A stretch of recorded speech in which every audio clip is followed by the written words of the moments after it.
For the past 3 decades, China's internal migration from rural areas to cities underpins the country's double-digit economic growth. Every year, millions of migrants often arrive in cities empty-handed in search for better opportunities. It's projected that China's urban population will hit 1 billion by 2030. How China's urban residents live will decide the country's future. In our interview, Tom Miller, author of China's Urban Billion, shares his views on China's urbanization.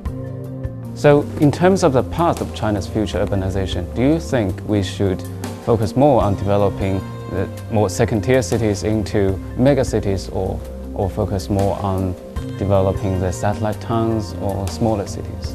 I think China has to do both. I don't think it's a choice. China's different from most other countries in this respect. I mean, in most countries you have one megacity and everyone wants to go there. So in Thailand you have Bangkok, for example. And this was the model in most of the Western world as well. So in the UK you have London. China's different because it's just so much bigger. The population is enormous, 1.35 billion people.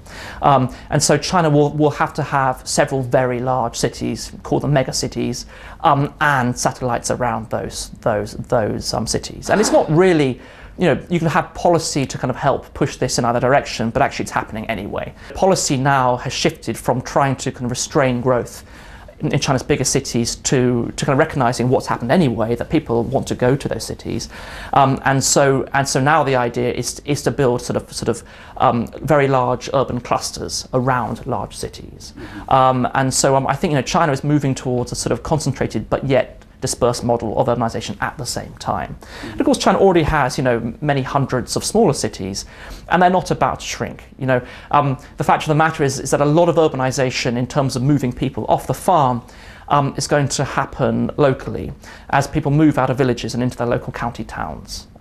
So I think we're going to see both.